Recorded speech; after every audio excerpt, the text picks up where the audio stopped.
नमस्कार दोस्तों, मैं आचार्य के शास्त्री वास्तु एवं ज्योतिषाचार्य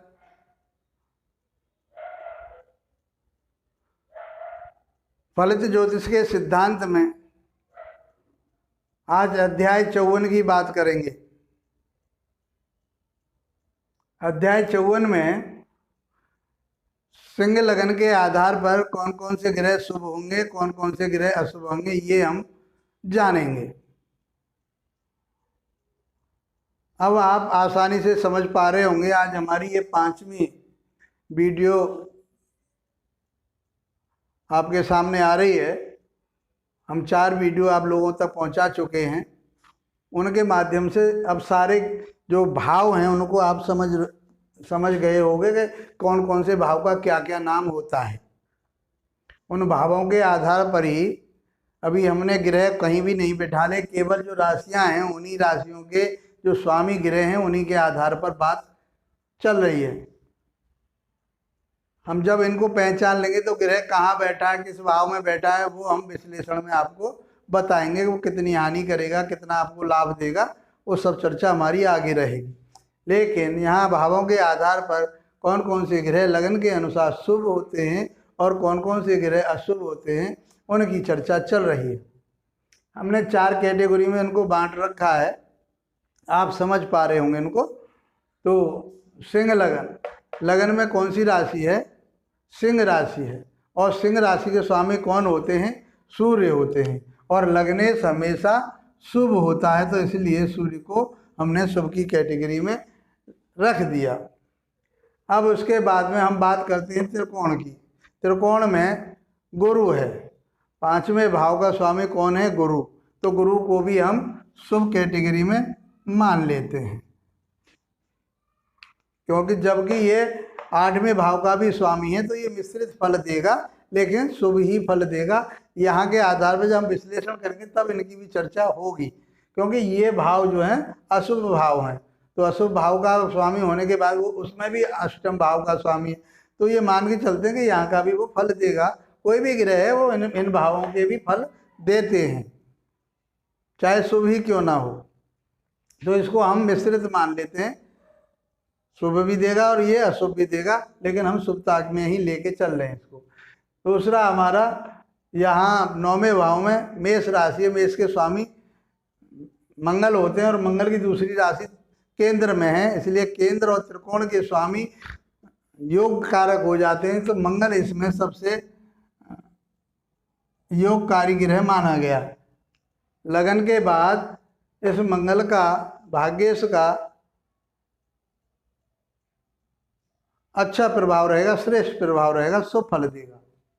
अब हम केंद्र की बात करें तो 8वें एक बात इसकी बात हो गई।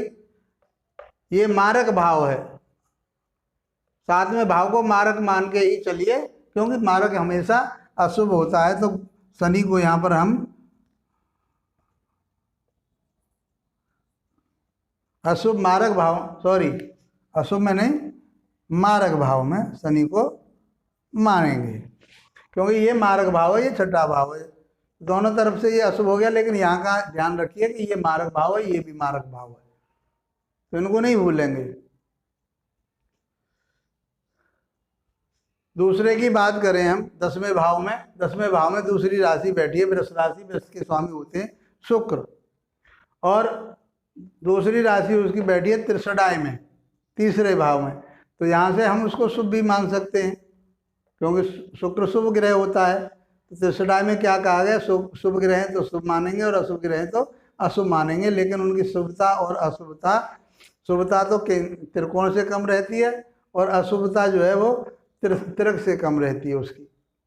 तो यहाँ से शुभ मान लिया, यहाँ से सम हो गया, तो ज़्यादा अच्छा प्रभाव तो नहीं देगा, लेकिन शुभता की तरफ माने इसको हम, तो शुभता में ले लेते हैं। लेकिन इसमें क्या कंडीशन है कि ये इसका सूर्य का मित्र नहीं है, ना सूर्य इसको मित्र मानता, ना ये शुक्र जो है सूर्य को मित्र मानता, इसलिए ये अशुभ ही फल देगा। तो इसको हम शुक्र को अशुभ में लिखेंगे। तो जब तक कोई किसी का मित्र नहीं तो उसको कौन संरक्षण देगा, उसकी कौन सहायता करेगा? जो विपरीत है, जो शत्रु है, वो तो शत्रुता की बात करेगा, इसलिए हम इसको शत्रुता। देखिए तारतम्य बनाते हुए चलिए, अब अपने ज्ञान को बढ़ाइए थोड़ा थोड़ा। तो मैं छोटी छोटी चीज़ों को बीच बीच में लेकर के इस तरह से चल रहा हूँ ताकि आप समझ पाएं, भ्रमित ना हो। केंद्र की बात हो गई, त्रिक की बात करें 6, 8 और 12। छठे की बात हो गई, अशुभ हो गया। शनि क्या हो गया? शनि को हम अशुभ भी मानेंगे और मारक भी मानेंगे। तो हम मारक लिख दिया, चाहे अशुभ लिखो, मारक में ज़्यादा अशुभ है वो, तो इसलिए हमने मारक भाव में उसको लिख दिया। अशुभता तो यहाँ भी देगा और अशुभ तो यहाँ भी देगा, इसलिए उसको हमने मारक भाव में लिख दिया। 12 की बात करें, 12 मीन राशि है, मीन राशि के स्वामी होते हैं गुरु, और गुरु त्रिकोण के भी स्वामी हैं। तो हमने बताया कि यहाँ के हिसाब से ये शुभ फल देंगे और यहाँ के हिसाब से ये अशुभ फल देंगे, तो मिश्रित फल इसमें देंगे। तो इसको हम सम में भी रख सकते हैं, सम का अर्थ। तो हमने यहाँ पर इनको शुभता में ही ले लिया है, बाकी जब विश्लेषण करेंगे तो यहाँ का भी प्रभाव आएगा, तो इसको हम बताएंगे आगे। चंद्रमा 12वें भाव के हिसाब से सम हो गया। चंद्र कैसा हो गया? सम। हमने बताया यहाँ के ये मारक भाव है। अब बात करते हैं हम त्रिशुडाय की। 7, 3, 6 और 11वें भाव के स्वामी अशुभ हैं तो अशुभ, और शुभ हैं तो शुभ फल देते हैं, ये हम आपको बता चुके हैं। तो शुक्र कैसा फल देगा, इसकी बात तो हो ही गई। त्रिक की बात हो गई।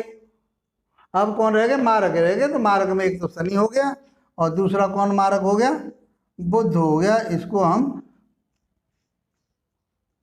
त्रिशुडाय के आधार पर नहीं देखेंगे, क्योंकि यहाँ से अशुभ है और यहाँ से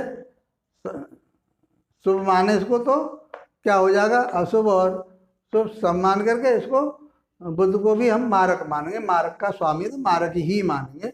अब ये शुभ और अशुभ की बात यहाँ पर नहीं रहेगी। इस प्रकार से हम ये देखें तो बहुत आसान तरीके से हमने सिंह लग्न की कुंडली में मंगल को योग कारक बताया है। कर्क लग्न की कुंडली में भी मंगल योग कारक हो जाता है। इस प्रकार से ग्रहों की स्थिति आती है। अब ये हमारे कैसे ग्रह हो गए? सूर्य, गुरु, मंगल, ये शुभ ग्रह हो गए।